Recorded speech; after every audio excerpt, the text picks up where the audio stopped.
بسم اللہ الرحمن الرحیم۔ آج ہم اپنی گفتگو کا 11واں حصہ ریکارڈ کر رہے ہیں۔ ٹاپک وہی چل رہا ہے، عدالتی خلا کی شرعی حیثیت، اور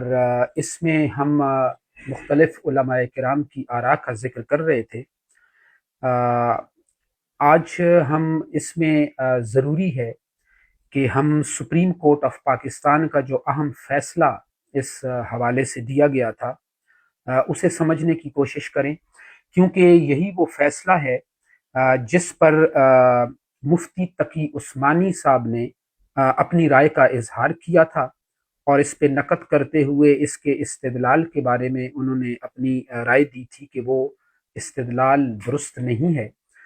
تو اس سے پہلے کہ ہم مفتی تقی عثمانی کی رائے جو عدالتی خلا کی شرعی حیثیت کے حوالے سے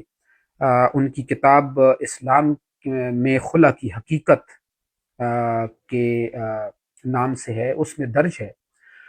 اس سے پہلے یہ ضروری ہے کہ سپریم کورٹ آف پاکستان کا جو خلا کے متعلق جو فیصلہ آیا تھا اسے ہم سمجھ لیں، کیونکہ جب تک ہم سپریم کورٹ آف پاکستان کے اس امپورٹنٹ ڈیسیجن کو نہیں سمجھیں گے ہمیں مفتی تقی عثمانی کی رائے کو سمجھنے میں آسانی نہیں ہوگی۔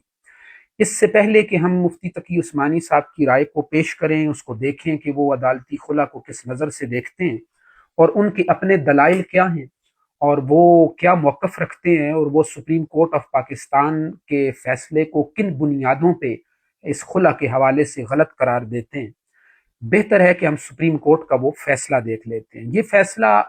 1967 میں سپریم کورٹ آف پاکستان نے دیا تھا۔ اس کا حوالہ جو ہے وہ پی ایل ڈی 1967 پیج 99 پہ موجود ہے، اور اس میں جو کیس تھا جس کی سماعت کرتے ہوئے سپریم کورٹ آف پاکستان نے یہ فیصلہ دیا تھا وہ خورشید بی بی بنام بابو محمد امین تھا۔ اس کا فیصلہ دیتے ہوئے سپریم کورٹ آف پاکستان نے یہ ہیلڈ کیا تھا کہ شوہر کی رضامندی کے بغیر بھی خلا دیا جا سکتا ہے اور وہ امپلیمنٹ ہوگا اور قابل نفاذ ہوگا۔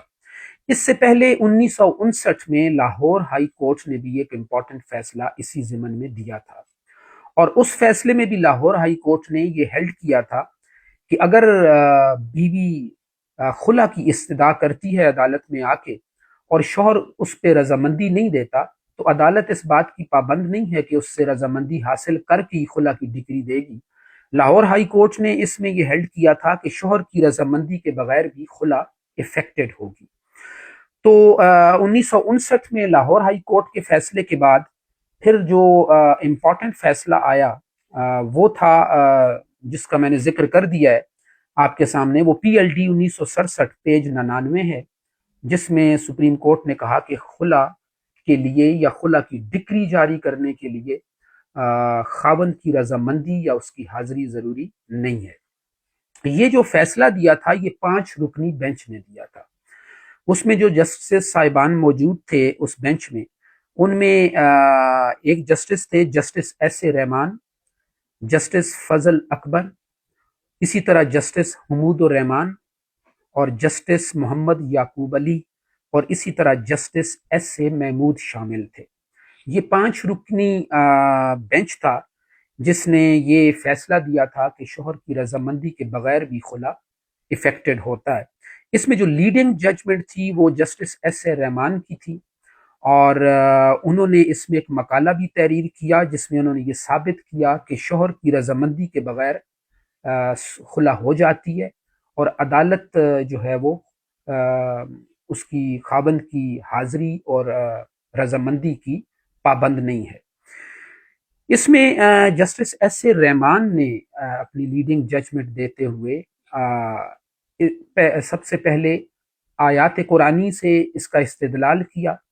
اور آیت قرآنی جس آیت کو انہوں نے بنیاد بنایا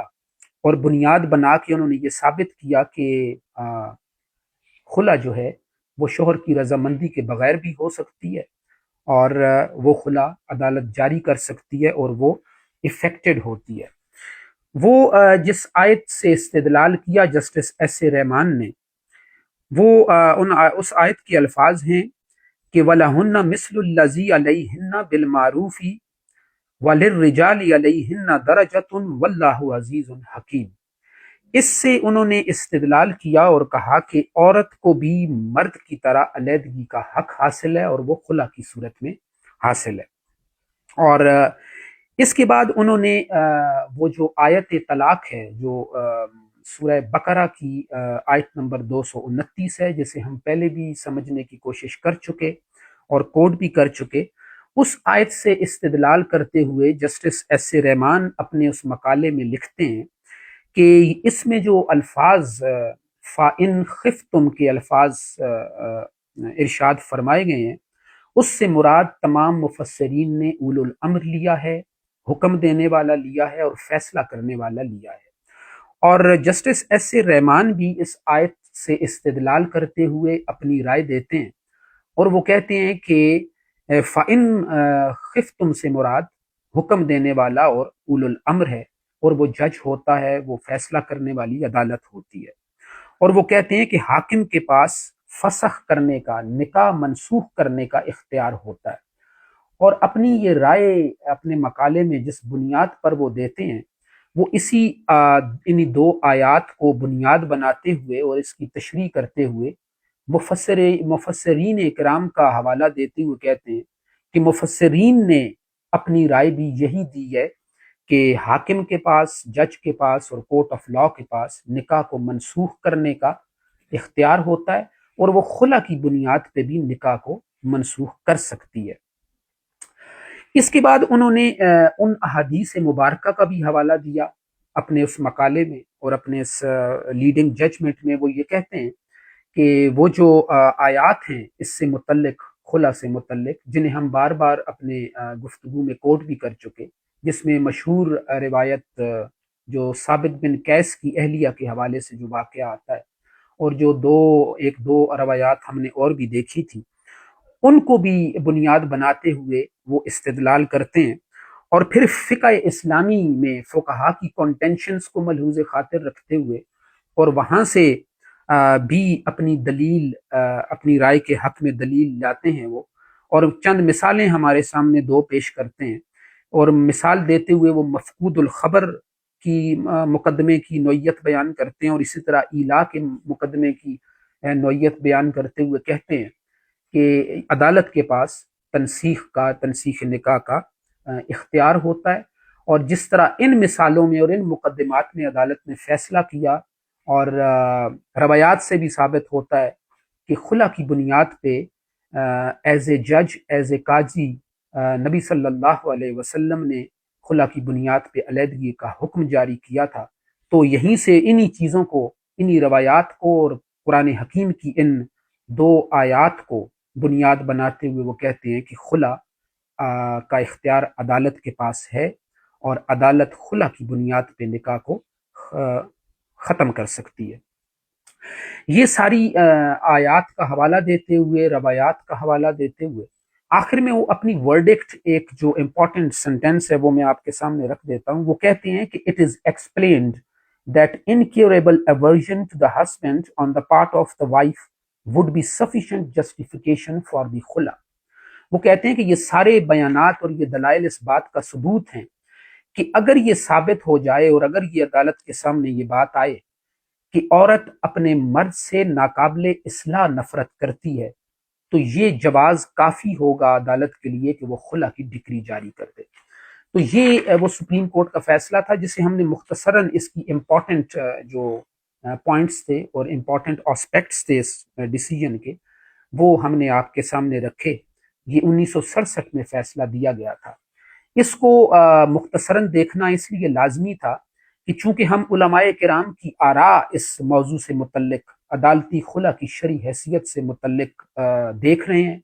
اس سے پہلے بھی چند علماء کرام کی آراء کو ہم نے سمجھنے کی کوشش کی، تو یہ جو پرٹیکولر ایک سگنیفیکنٹ ڈیسیجن تھا by the supreme court of Pakistan, اس پہ چونکہ مفتی تقی عثمانی صاحب نے پھر اپنی رائے دی، انہوں نے اس پہ اپنے اشکالات کو واضح کیا، ان کے ذہن میں جو سوالات اٹھتے تھے وہ ہمارے سامنے رکھیں، اور اپنے دلائل سے اور اپنے موقف کو پیش کرنے کی کوشش کی ہے۔ تو یہ لازمی تھا کہ مفتی تقی عثمانی کی رائے کو دیکھنے سے پہلے اور سمجھنے سے پہلے ہم اس سپریم کورٹ کے فیصلے کو جان لیں جس فیصلے پر یہ نقد کیا گیا اور جس فیصلے پر یہ سوالات اٹھائے گئے اور جس فیصلے پر تبصرہ کرتے ہوئے مفتی تقی عثمانی نے اپنی ایک تفصیلی رائے پیش کی ہے، وہ نیکسٹ ایپیسوڈ میں ہم دیکھیں گے کہ ان کی رائے اس موضوع سے متعلق کیا ہے اور وہ کیا دلائل پیش کرتے ہیں اور وہ کس طرح کن دلائل کی بنیاد پر یہ ثابت کرنے کی کوشش کرتے ہیں کہ 1967 میں سپریم کورٹ آف پاکستان نے جو خلا سے متعلق فیصلہ کرتے ہوئے یہ اصول دیا تھا کہ عدالت شوہر کی رضامندی کے بغیر بھی خلا دے سکتی ہے، ان کے مطابق یہ رائے کس طرح غلط ہے اور یہ فیصلہ کس طرح درست نہیں ہے۔ تو نیکسٹ ایپیسوڈ میں انشاءاللہ ہم اسے زیر بحث لائیں گے۔ Thank you.